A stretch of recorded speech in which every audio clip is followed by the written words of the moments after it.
Mas Putra, ini tadi penjelasan Pak Joko kita sudah dengarkan begitu. Anda ini salah satu orang yang sempat meragukan bahwa biomasa itu ramah lingkungan begitu. Anda punya hitung-hitungan atau data soal ketidakramahan lingkungannya ini?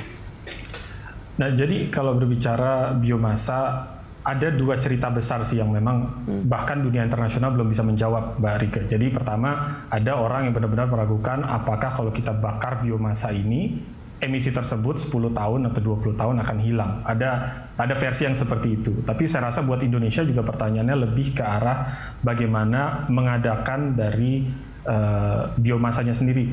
Nah, menambahkan yang Pak Joko tadi, sangat bagus sekali bahwa kalau memang pembangkit listrik dari biomasa biasanya memiliki sebuah program bagaimana memastikan sustainable, dan saya harap mudah-mudahan dari Ibu Feby, dari Kementerian SDM dan PLN juga memiliki standar serupa yang memastikan kalau tadi misalnya pembangkit listrik yang memang biomasa memiliki standar, bagaimana dengan pembangkit-pembangkit yang sekarang melakukan co-firing. Karena skala yang diperlukan buat co-firing ini buat saya skala yang sangat besar.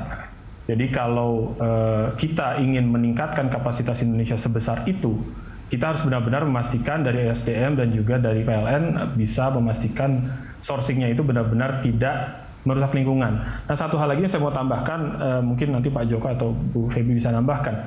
Satu hal yang memang suka membuat publik agak bingung adalah co-firing ini dipackage sebagai sebuah satu judulnya co-firing. Padahal di bawahnya jenis biomasanya bermacam-macam.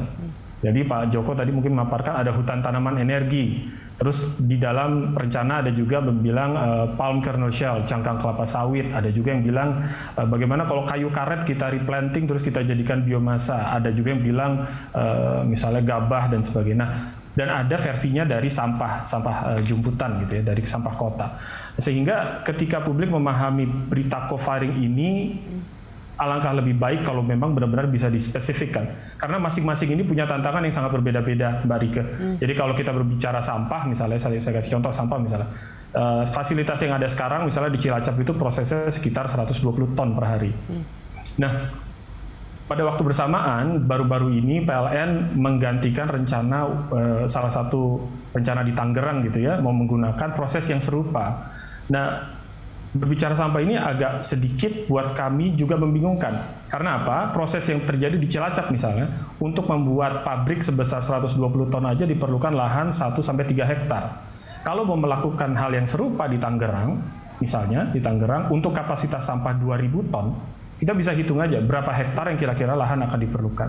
Nah, ini mungkin agak sedikit bergeser dari tadi topik berbicara biomasa dari tumbuhannya. Tapi inilah kenapa publik dan banyak akademisi, investor dan sebagainya kadang-kadang suka bingung. Ini ketika kita ngomong co-firing ini sebenarnya di bawahnya apa? Karena di bawahnya ini kompleks sekali. Jadi banyak sekali detail-detail yang tidak bisa kita samaratakan antar pulau, antar pembangkit dan sebagainya. Karena ada juga masalah begitu ya, tipe-tipe biomasa yang berbeda-beda sehingga berbeda-beda juga treatmentnya. Nah, saya juga sempat mendengar itu, Bu Feby juga nanti bisa merespon Mas Putra dan Pak Joko.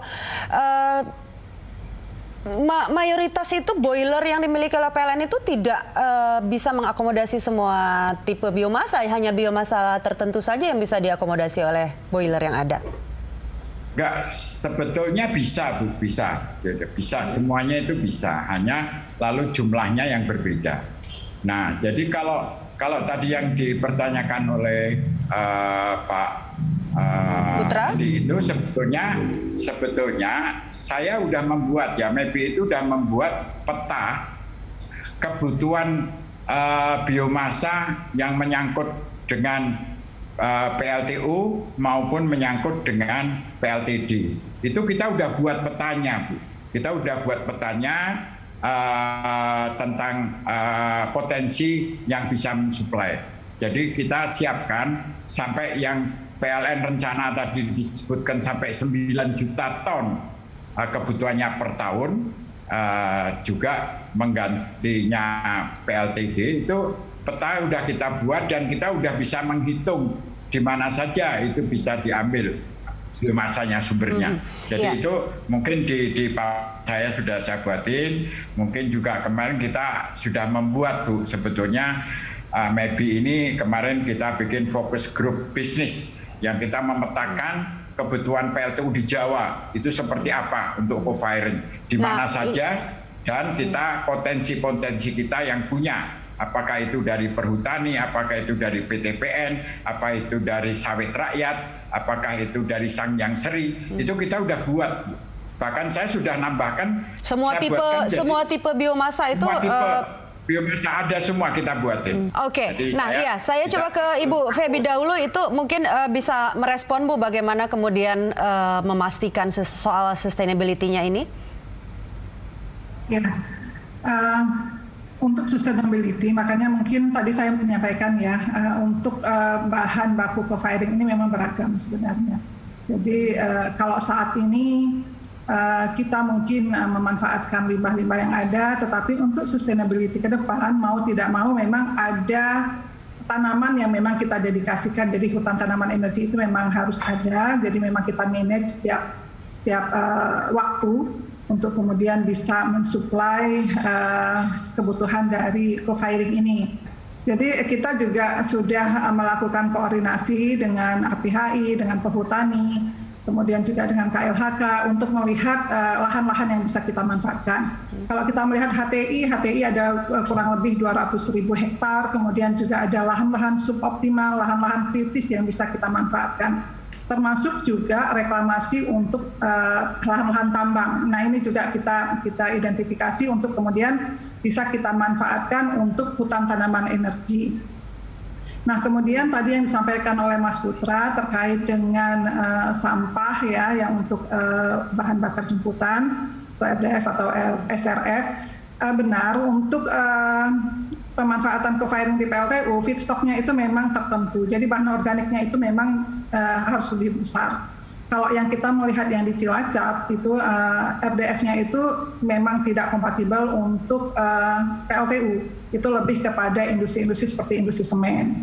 Nah, untuk PLTU ini di dalam spek teknis kita, di dalam SNI kita itu memang sudah dipersyaratkan. Jadi ada beberapa kategori, ada beberapa kualitas. Jadi ada yang kandungan organiknya 90%, kemudian 85% atau 80%. Jadi nanti kebutuhan untuk masing-masing boiler itu sudah kita petakan lah. Kira-kira boiler jenis ini membutuhkan bahan organik berapa persen, kemudian yang jenis yang lain bisa kompatibel dengan bahan organik berapa persen. Nah, itu di dalam spek teknis kita, di dalam SNI itu sudah kita pikirkan ya. Jadi sudah kita masukkan di dalam spek dari standar kita. Dan kita juga untuk masing-masing bahan baku juga sekarang kita coba susun spek dalam rangka, jadi tidak kita buat general.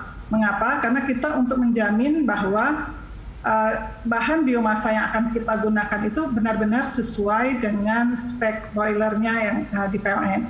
Karena terus terang Mbak Rike, untuk yang co-firing di PLN ini diharapkan memang tidak ada investasi, jadi no new investment. Jadi diharapkan dengan kondisi yang ada saat ini, tanpa ada investasi baru, maka kita tetap bisa menggunakan co-firing, sehingga mungkin untuk beberapa boiler itu memang blendingnya tidak bisa banyak. Karena itulah maka PLN diminta untuk PLTU mereka agar diuji coba dulu semua. Jadi seberapa mereka boilernya sesuai, nah segitulah nanti blending yang akan dilakukan. Ya, Ibu Feby, Pak Joko, dan juga Mas Putra, kita masih ada satu segmen terakhir untuk mensummary diskusi kita kali ini. Pemirsa, Green Talk akan segera kembali.